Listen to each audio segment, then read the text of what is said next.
रहमतुल्लाहि व बरकातुहू। उम्मीद करता हूँ आप सब लोग खैरियत से होंगे। तो आज की इस वीडियो में बेटा हम करने जा रहे हैं एक्सरसाइज 2.3। इससे पहले बेटा हमने क्वेश्चन नंबर 1 कंप्लीट कर लिया था 2.3 का। आज हम बेटा क्वेश्चन नंबर 2 करने जा रहे हैं। क्वेश्चन नंबर 2 करने से पहले बेटा एक टॉपिक जो हमने समझना है वो है लिमिट ऑफ अ सीक्वेंस। अब सीक्वेंस बेटा क्या चीज होती है, ये हमने पहले फर्स्ट ईयर में पढ़ा है सीरीज एंड सीक्वेंस वाले चैप्टर में। उस चैप्टर में हमने सीक्वेंस के बारे में कंप्लीट डिटेल में पढ़ लिया था, जो किस किस तरह की सीक्वेंसेस होती हैं और उनको किस तरह से सॉल्व करते हैं, उनकी एनेट किस तरह से निकाली जाती है। ये सारी डिटेल्स हम फर्स्ट ईयर में पढ़ चुके हैं। मैं एक छोटा सा इंट्रोडक्शन करवाऊंगा यहाँ पर, बाकी फिर आगे फिर लिमिट के बारे में पढ़ेंगे इसकी। अब बेटा क्या बोला जा रहा है, सीक्वेंस को मैं पहले डिफाइन कर रहा हूँ। सीक्वेंस क्या था, it is a function whose domain is the set of natural numbers.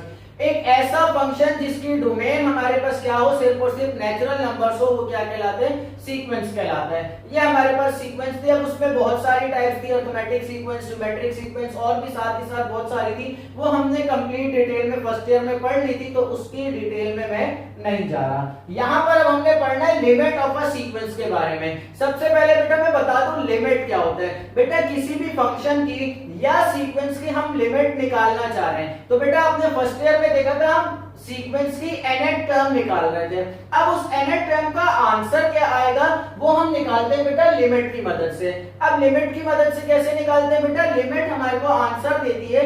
अगर जैसे किसी फंक्शन का आंसर आना है 2, अगर किसी फंक्शन का आंसर आना है 2, पर वो फंक्शन जो है वो थोड़ा मुश्किल है, उसको कैलकुलेशंस करना, उसको सिंपलीफाई करना जो है वो डायरेक्ट मुश्किल है, डायरेक्ट या उसमें वैल्यूज पुट करने से हमारे पास आंसर नहीं आ रहा, तो लिमिट उस फंक्शन में हमारी मदद करती है। उससे क्या होता है, एग्जैक्ट 2 अगर आंसर नहीं भी आता तो 2 के करीब करीब आंसर आ जाता है। मतलब जैसे 2 है तो 2 से पहले क्या होगा, यहाँ पर 1.9 होगा और करीब करीब 1.9999 इस तरह का नंबर होगा। और राइट साइड पे अगर करीब करीब नंबर देखे तो क्या होगा, 2.00001 इस तरह का कोई करीब करीब नंबर होगा। तो बेटा लिमिट से हमें क्या मिलता है, वो फंक्शन जिसको हम आसानी से कैलकुलेट ना कर सकते हो, सिंपलीफाई ना कर सकते हो, आंसर नहीं निकल रहा हो, उसके ऊपर हम लिमिट अप्लाई करते हैं। उससे हमें क्या मिलता है, फंक्शन में एक करीब तरीन वैल्यू मिल जाती है, जो इस फंक्शन का आंसर ये आ सकता है, इसके करीब तरीन आएगा आंसर। हमें लिमिट से ये फायदा होता है। अब किसी भी सीक्वेंस की लिमिट क्या होती है बेटा, कंसीडर द सीक्वेंस। हम एक सीक्वेंस कंसीडर कर रहे हैं A1 A2 A3 till AN तक, डिनोटेड बाय AN, जिसको हम डिनोट किससे कर रहे हैं, AN से। If the terms of the sequence AN, ये जो हमने सीक्वेंस कंसीडर की है, इसकी AN जो सीक्वेंस है उसकी टर्म्स जो है getting closer to a specific real number. अगर इसकी जो सीक्वेंस है इसकी टर्म्स जो है बढ़ते बढ़ते किसी एक स्पेसिफिक रियल नंबर की तरफ जा रही हो, तो वह उस रियल नंबर को हम क्या नाम दे रहे हैं, L का। As n tends to infinity, कब, जब हम सीक्वेंस में n की जगह पर नंबर्स पुट करते जा रहे हैं और हम देख रहे हैं चलते चलते हमने इतने ज्यादा नंबर्स पुट कर दिए जो हम इंफिनिटी तक पहुंच गए। मतलब कि एक ऐसा नंबर जो कि हम बहुत ज्यादा बड़ा नंबर है, इंफिनिटी तक पहुंच गए, then L is called the limit of a sequence। मतलब जब हम इंफिनिटी तक पहुंच गए उस वक्त जो उसका आंसर आया वो आंसर L जो है, उस L को हम क्या बोलेंगे, लिमिट ऑफ अ सीक्वेंस बोलेंगे। आसान अल्फाजों में हमें किसी भी सीक्वेंस की nth टर्म गिवन होगी या उस सीक्वेंस की हमें nth टर्म निकालनी होगी। nth टर्म जो हम निकालेंगे बेटा, उस nth टर्म में लाजमी सी बात है n जरूर आ रहा होगा। अब उस n की जगह पर हम क्या पुट करेंगे, इंफिनिटी। इंफिनिटी पुट करने पर हमारे पास जो एक आंसर आएगा L, वो कोई भी रियल नंबर हो सकता है, उसको हम क्या बोलेंगे, ये इस सीक्वेंस की लिमिट है। अब बेटा इसको लिखते कैसे, LIM लिखेंगे लिमिट, और नीचे क्या लिखेंगे, n और एरो लगेगा। यहां पर आप देखें n लगेगा, एरो और फिर इंफिनिटी। इसको हम पढ़ते कैसे बेटा, n अप्रोचेस टू इंफिनिटी। मतलब n की वैल्यू कहां तक जा रही है, n कहां तक अप्रोच कर रहा है बेटा, n अप्रोच कर रहा है इंफिनिटी तक। और साथ में AN क्या है, यही सीक्वेंस है।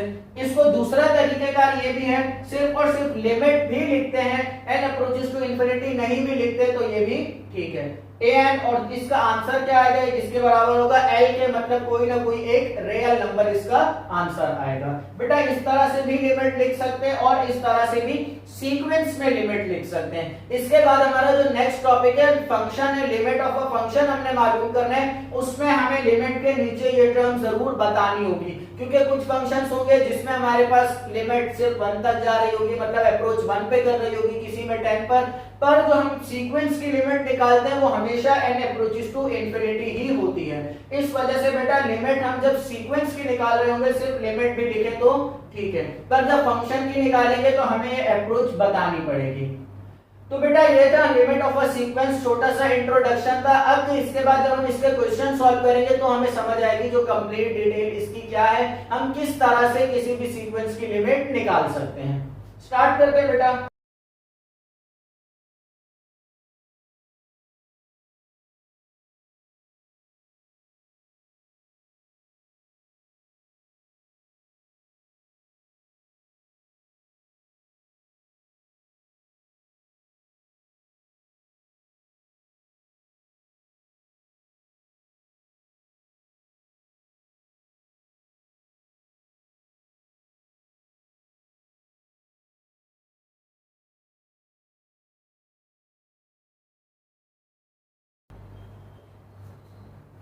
बेटा मैंने यहाँ पर एक्सरसाइज का क्वेश्चन नंबर 2 लिख लिया। क्वेश्चन नंबर 2 में क्या बोला जा रहा है, find the nth term and limit of the following sequences. जो नीचे हमें सीक्वेंस गिवन है उन सीक्वेंस की पहले हमने nth टर्म मालूम करनी है और nth टर्म मालूम करने के बाद फिर उसकी हमने लिमिट निकालनी है। तो nth टर्म मालूम करना बेटा हमारे लिए कोई बड़ी बात नहीं है, क्योंकि इससे पहले हम फर्स्ट ईयर में कंप्लीट डिटेल में सीख चुके हैं। सबसे पहले इस सीक्वेंस को पहचान लेते हैं, ये कौन सी सीक्वेंस है। तो बेटा सबसे पहले आ रहा है 1, फिर 1/2, फिर 1/4, फिर 1/8, मतलब कि ये टर्म, ये सीक्वेंस जो है कम होती जा रही है एक स्पेसिफिक नंबर को देखते हुए।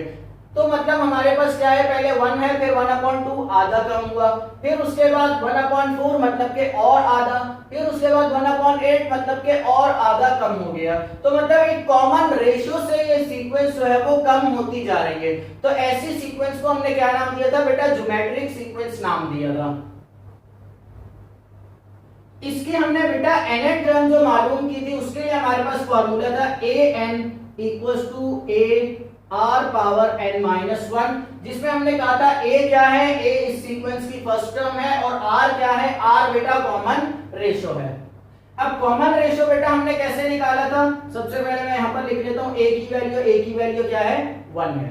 कॉमन रेशियो निकालने का तरीकेकार क्या था बेटा, सेकंड वैल्यू 1/2 और डिवाइड में फिर फर्स्ट वैल्यू 1, तो आंसर क्या आ जाएगा, कॉमन रेशियो 1/2 आ जाएगा। अब मेरे पास a की वैल्यू भी आ गई, r की वैल्यू भी आ गई, तो बेटा इसके निकाल लेते हैं nth टर्म। तो आ जाएगा an इक्वल्स टू a की जगह पर आ जाएगा 1, r की जगह पर आ जाएगा 1/2 और पावर में आ जाएगा n माइनस 1। 1 से मल्टीप्लाई हो रही है मतलब कोई फर्क नहीं पड़ेगा, 1/2 की पावर n माइनस 1। अब बेटा मैंने क्या किया, ये 1 से मल्टीप्लाई हो रही है मतलब सेम आ जाएगी और 1/2 की पावर n माइनस 1 है। जब 1 की पावर हम n माइनस 1 लेंगे, 1 की जितनी भी बड़ी या जितनी भी छोटी पावर ले ली जाए 1 के ऊपर कोई फर्क नहीं पड़ता, तो इस वजह से 1 सेम रहा। और 2 के ऊपर जब हमने पावर n माइनस 1 ली तो 2 की पावर n माइनस 1 आ गई यहाँ पर। तो बेटा ये हमारे पास आ गई इस सीक्वेंस की nth टर्म। अब हमने क्या करना है, इस nth टर्म की हमने लिमिट फाइंड करनी है, इस nth टर्म की हमने लिमिट फाइंड आउट करनी है। तो लिमिट फाइंड आउट करने के लिए हम क्या करेंगे, सबसे पहले इसके ऊपर लिमिट लगा देंगे, जिस तरह से हमने अभी डिनोट किया था पहले। मतलब यहां पर आ जाएगा limit n approaches to infinity an equals to limit n approaches to infinity 1/2 की पावर n माइनस 1। जिस तरह से बेटा अभी हमने पहले इंट्रोडक्शन में लिमिट को डिनोट किया था किसी भी सीक्वेंस के साथ, इसी तरह से हमने यहाँ पर भी लेफ्ट साइड पर भी और राइट साइड पर भी दोनों साइड्स पर हमने क्या कर लिया, limit n approaches to infinity apply कर लिया। अब इसके बाद नेक्स्ट स्टेप क्या करना है हमने, बेटा n कहां तक जा रहा है, n की वैल्यू क्या है, n अप्रोचेस टू इंफिनिटी, मतलब कि n जो है इंफिनिटी तक जा रहे हैं। तो हम क्या करेंगे बेटा, इस सीक्वेंस में, इस सीक्वेंस की जो ये टर्म आई है nth टर्म, इसमें n की जगह पर क्या पुट कर लेंगे, इंफिनिटी। तो अब देखिए क्या आएगा यहाँ पर, limit n approaches to infinity a n equals to, हम क्या कर रहे हैं यहाँ पर लिमिट अप्लाई कर रहे हैं, तो यहाँ पर लिख लेंगे अप्लाइंग लिमिट्स, और लिमिट अप्लाई कर लेंगे, ये वन सेम रहेगा, 2 की पावर आ जाएगी इंफिनिटी -1। अब इंफिनिटी एक बहुत बड़ा नंबर है, तो इस इंफिनिटी में से हम 1 माइनस करेंगे तो भी क्या आ जाएगा, इंफिनिटी ही आ जाएगा। तो यहाँ आ जाएगा 1/2 पावर इंफिनिटी। जब हम 2 की पावर इंफिनिटी लेंगे तो ये भी क्या आ जाएगा बेटा, इंफिनिटी ही आ जाएगा। और बेटा एक चीज हमने पहले फर्स्ट ईयर में भी पढ़ी है, 1/इंफिनिटी जब आ जाता है तो इसका आंसर होता है 0। 1/इंफिनिटी का आंसर होता है 0। तो यहाँ पर 1/इंफिनिटी है तो मतलब आंसर क्या आ जाएगा 0। Limit n approaches to infinity a n, answer क्या आ जाएगा 0 0, एक रियल नंबर है। तो इस सीक्वेंस की ये जो हमें गिवन थी इसकी लिमिट क्या है, 0 है। अब लिमिट 0 है मतलब कि हम क्या मालूम कर रहे थे, इसकी nth टर्म कहां तक जा सकती है, ये हम एक अंदाजा लगा रहे थे क्योंकि ये चलती जा रही थी। तो बेटा ये देखिए 1 था, 1/2 मतलब कि 0.5, इसके बाद फिर 1/4, ये और छोटी हो गई, फिर और छोटी हो गई, मतलब ये सीक्वेंस चलते चलते छोटी होते होते आखिर एक पॉइंट ऐसा आएगा ये सीक्वेंस 0 पर पहुंच जाएगी। तो ये देखिए हमें इससे आगे की टर्म्स को लिखने की जरूरत ही नहीं पड़ी, हमने लिमिट की मदद से डायरेक्ट आंसर निकाल लिया। ये सीक्वेंस कहां तक जाएगी, इस सीक्वेंस का आंसर 0 तक जा सकता है। तो इस तरह से बेटा हम किसी भी सीक्वेंस की लिमिट निकालेंगे। इसी क्वेश्चन के क्वेश्चन नंबर 2 का बेटा पार्ट 2 कर लेते हैं।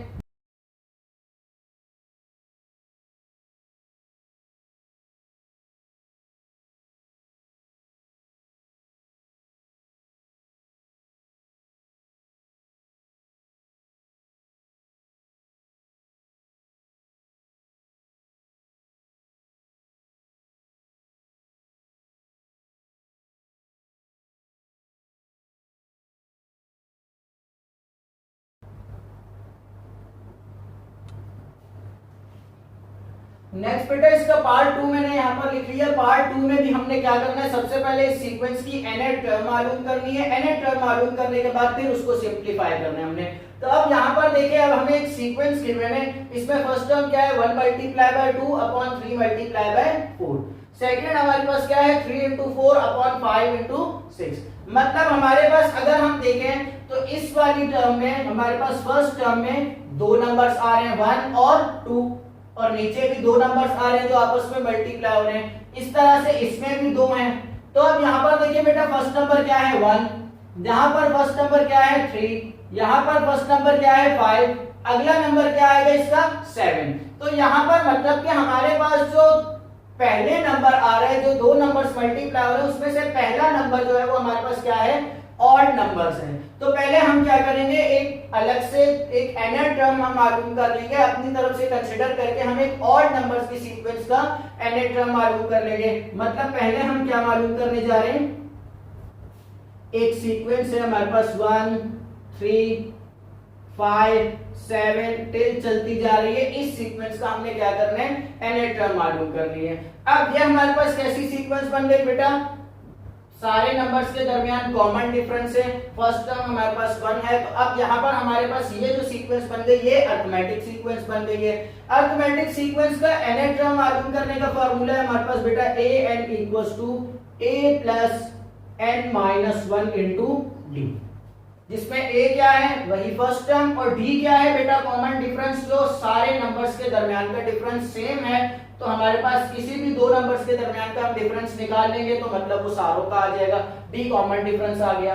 इसी तरह से बेटा जो हमारे पास दूसरा नंबर है ये क्या है 2 4 6, अगला आएगा 8। तो इस तरह से मतलब हमारे पास जो दूसरा नंबर है वो सारे नंबर्स में हमारे पास सारी सीक्वेंस की टर्म में हमारे पास क्या है वो इवन नंबर है। और इसी तरह से नीचे भी क्या है, पहले वाले ऑड है और दूसरे वाले इवन नंबर्स हैं। तो मतलब पहले हम एक सीक्वेंस निकालेंगे, एक सीक्वेंस की nth टर्म निकालेंगे ऑड नंबर्स की, फिर उसके बाद हम दूसरे सीक्वेंस की nth टर्म निकालेंगे वो इवन नंबर्स होंगे। उनकी मदद से फिर हम इस सीक्वेंस की कंप्लीट का निकाल लेंगे। एक साथ पूरी का निकालना हमारे लिए मुश्किल है। तो हम क्या कर रहे हैं यहाँ पर देखिए, अब पहले सबसे पहले मैंने a डिफाइन करना है, a की वैल्यू क्या है 1, कॉमन डिफरेंस d निकालना है तो मतलब कि 3 - 1 क्या आ जाएगा 2 आ जाएगा। फॉर्मूला में पुट कर लेंगे A N equals to 1 plus n minus 1, तो n माइनस 1 सेम आ जाएगा और d 2 आ जाएगा। नेक्स्ट 1 प्लस 2n जा 2n माइनस 2 जा 2 और 1 माइनस 2 हमारे पास आंसर आ जाएगा 2n माइनस 1। तो हमारे पास ये क्या आ गया बेटा, ऑड नंबर्स की जो सीक्वेंस थी उसका हमने nth टर्म निकाल ली है। अब नेक्स्ट हमने किसके निकालना है, इवन नंबर्स वाली की। तो अब देखें यहां पर मैं किसकी निकालने जा रहा हूं, 2 4 6 8 इस वाली सीक्वेंस की निकालने जा रहा हूं। इसको मैं नाम दे रहा हूं बेटा bn का। फॉर्मूला जो है वो यही वाला रहेगा क्योंकि ये भी एक अरिथमेटिक सीक्वेंस है, पर थोड़ा सा चेंज हम क्या करते हैं, a के ऊपर क्या लगा लेंगे, डैश लगा लेंगे plus n minus 1 d dash लगा लेंगे। ये डैश हमें क्या बता रहे हैं, जो अब ये हमारे पास दूसरी वाली सीक्वेंस है। अब देखें यहां पर a क्या है, फर्स्ट टर्म a मतलब के 2 प्लस n माइनस 1 सेम आएगा, d डैश मतलब के 4 माइनस 2 2 आ जाएगा। नेक्स्ट बेटा यहां पर देखें 2 प्लस 2n माइनस 2 और 2 माइनस 2 यहां पर खत्म हो जाएगा तो बच जाएगा 2n। ये हमारे पास किसका आंसर आ गया, bn का। अब यहां पर देखें, अब सवाल में एक छोटी सी ट्रिक है समझने वाली। अब वो क्या है देखें, पहले क्या था 1 3 5 और दूसरा नंबर क्या है 2 4 6। तो मतलब कि अगर हम nth टर्म निकालने जा रहे हैं तो हमारे पास nth टर्म का मतलब है ये जो फर्स्ट हमने an निकाला है और जो सेकंड हमने ये bn निकाला है, इन दोनों को अगर हम मल्टीप्लाई करवा दें तो हमारे पास न्यूमरेटर की क्या आ जाएगी, nth टर्म आ जाएगी। क्यों, क्योंकि ये 1 3 फर्स्ट वाले नंबर्स की nth टर्म ये है ऑड नंबर्स की, और इवन नंबर्स की ये है nth टर्म। जब ये दोनों आपस में मल्टीप्लाई होंगी तो मतलब कि इस वाले नंबर की इसकी इन सब की क्या आ जाएगी, nth टर्म आ जाएगी। तो अब मैं निकालने जा रहा हूं सीक्वेंस जो हमें सवाल में गिवन है an। न्यूमरेटर कैसे निकलेगा, an मल्टीप्लाई बाय bn। और अब डिनोमिनेटर की बारी आ गई है। अब डिनोमिनेटर देखते हैं बेटा, हमारी ये वाली an जो हमने निकाला है कहां से स्टार्ट हो रही है, 1 से, और यहां पर नीचे सबसे छोटा ऑड नंबर क्या है, 3। मतलब 1 में हम कितने नंबर्स ऐड करने हैं, 1 में 2 ऐड करें तो हमारे पास ये स्टार्ट हो जाएगी। जो हमने नंबर्स लिए इन सारे नंबर्स में हम 2 2 ऐड करते जाए तो ये सारे नीचे वाले ऑड नंबर आ जाएंगे। तो अब देखिए नीचे में क्या कर रहा हूं, an प्लस 2 आ जाएगा। an प्लस 2 मतलब कि हमारे पास ये जो हमने जिस सीक्वेंस का निकाला है उसके सारी टर्म्स में हम जब 2 ऐड कर रहे हैं तो ये वाली सीक्वेंस बन रही है। और इसी तरह से ये क्या है, 2 है और ये क्या है, 4 है। 2 में प्लस 2 करें तो 4 आ रहा है। इसी तरह से बेटा नीचे का भी बन जाएगा bn प्लस 2। ये बेटा हमने फाइनल जो हमने सीक्वेंस जिसकी हमें nth टर्म चाहिए उसका फार्मूला बना लिया है। अब फार्मूला में हम क्या करेंगे, an bn वाली वैल्यूज को पुट कर लेंगे। बेटा इस an और इस an में फर्क को लाने के लिए मैं क्या कर रहा हूं, एक डैश सा लगा रहा हूं। अब an मतलब के 2n माइनस 1 मल्टीप्लाई बाय ये क्या है bn, 2n आ जाएगा। डिवाइड में हमारे पास an की जगह पर 2n माइनस 1 लास्ट में ये वाला प्लस 2 मल्टीप्लाई बाय bn की जगह पर 2n प्लस 2।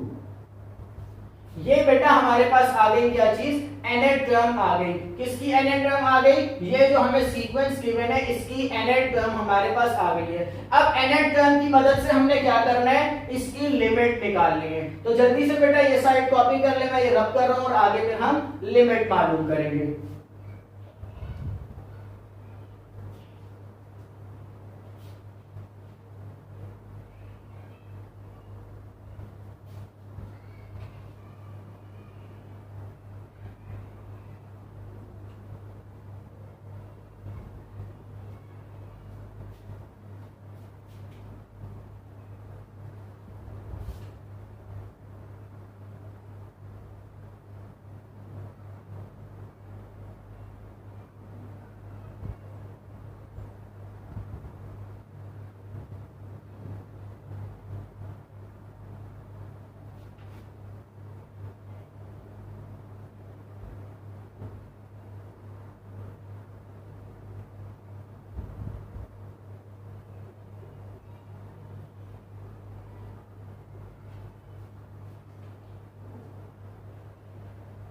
सो बेटा यहाँ पर मैंने क्या कर लिया, लिमिट्स मालूम कर रहे हैं तो हमने an पर भी और राइट साइड पर भी दोनों पर लिमिट यहाँ पर लगा दी दोनों के साथ। अब हमने क्या करना है, नेक्स्ट स्टेप, पिछला जो हमारे पास क्वेश्चन था उसमें एक सिंपल एक ही टर्म थी जिसमें हमने डायरेक्ट पुट की तो 1/∞ क्या आ गया, 0 आ गया। पर बेटा हमने फर्स्ट ईयर में देखा था जब हम फंक्शंस को सॉल्व कर रहे थे तो हमने एक बात बोली थी, ∞/∞ या 0/0 ये दो आंसर्स नहीं आने चाहिए क्योंकि ये दोनों जो है क्या कहलाती हैं, अनडिफाइंड फॉर्म कहलाती हैं। अब यहाँ पर अगर मैं देखता हूं तो मैं इंफिनिटी अगर डायरेक्ट पुट करता हूं इधर इधर इधर और इधर, तो ऊपर वाली दोनों terms infinity multiply by infinity क्या आंसर आएगा, इंफिनिटी, और नीचे वाली भी इंफिनिटी मल्टीप्लाई बाय इंफिनिटी अगर करता हूं तो आंसर क्या आएगा, इंफिनिटी। मतलब कि मेरे पास ये वाली अनडिफाइंड फॉर्म आ रही है जो आनी नहीं चाहिए।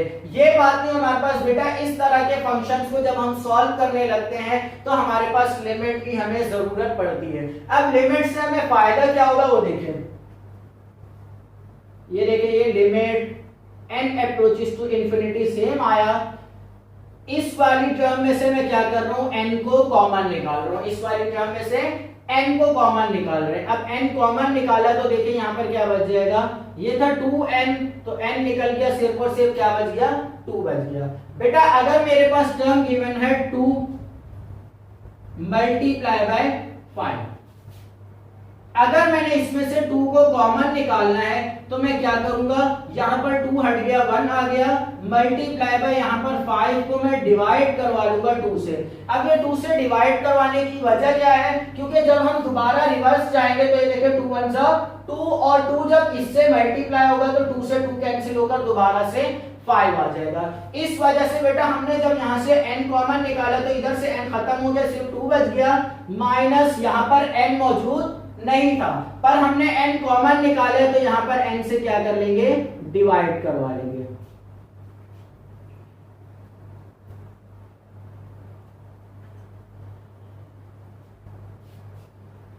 नेक्स्ट बेटा अब इस वाली की बारी है, यहां पर क्या है, यहां तो सिर्फ और सिर्फ क्या है 2n ही है, तो मैं इसको सेम ही रखता हूं, यहां पर क्या आ जाएगा 2n। और डिवाइड में बेटा इस वाली टर्म में से भी n कॉमन निकल आएगा तो क्या बच जाएगा 2 + 1/n, और ये ब्रैकेट क्लोज। इस वाली टर्म में से भी बेटा जब n कॉमन निकलेगा तो 2 + 2/n आ जाएगा और ये ब्रैकेट क्लोज हो जाएगी।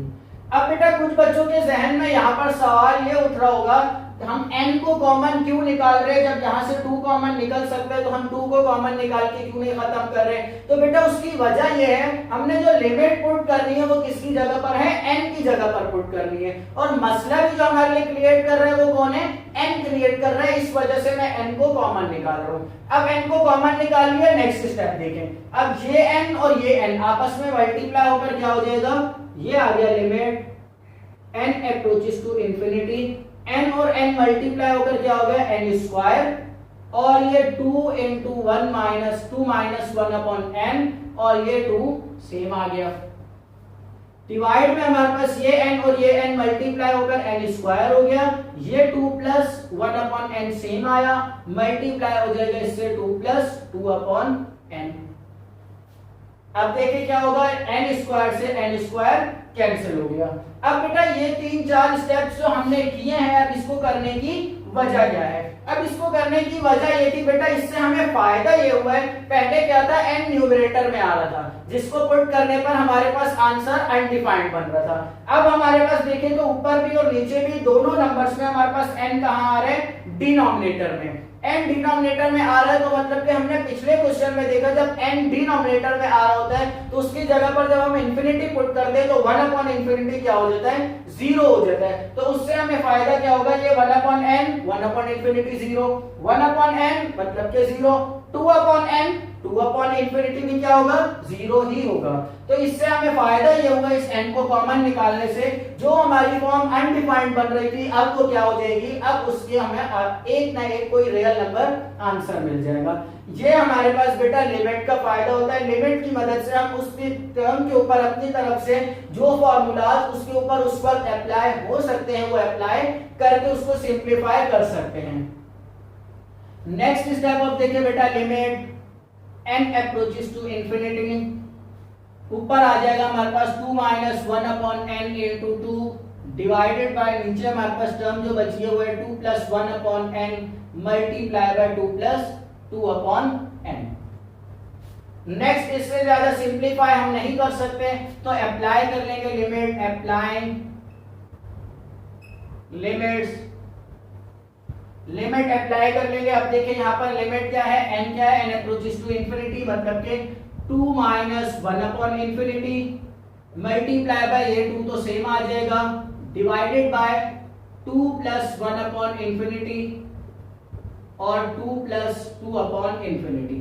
अब बेटा यहाँ पर मैं सवाल से पहले एक चीज बताना आपको भूल गया था, कुछ तो तीन जो है लिमिट्स के थ्योरम्स होते हैं। जब हमने यहाँ पर देखे अब लिमिट अप्लाई की तो मैंने 2 पर अप्लाई नहीं की, डायरेक्ट 2 सेम ले लिया। तो बेटा जब किसी भी कांस्टेंट के ऊपर हम लिमिट अप्लाई करते हैं तो उसका आंसर दोबारा से वही कांस्टेंट आ जाता है, क्योंकि लिमिट हमारे पास जो होती है उसमें हम वैल्यू पुट कर रहे होते हैं वेरिएबल की जगह पर। तो अगर कोई कांस्टेंट नंबर है तो उसमें वेरिएबल तो है ही नहीं, तो इसलिए हम वो कांस्टेंट नंबर को सेम लिख लेते हैं। और अगर कोई इस तरह की टर्म है जैसे कि n पर अप्लाई कर रहे हैं limit n approaches to infinity, पर टर्म हमारे पास जो है वो 2n है, तो इस पर हम कैसे अप्लाई करेंगे बेटा, अगर लिमिट अप्लाई करनी है limit n approaches to infinity हमने 2n पर अप्लाई करनी है तो हम 2 बाहर लेकर limit n approaches to infinity सिर्फ और सिर्फ n पर अप्लाई कर सकते हैं।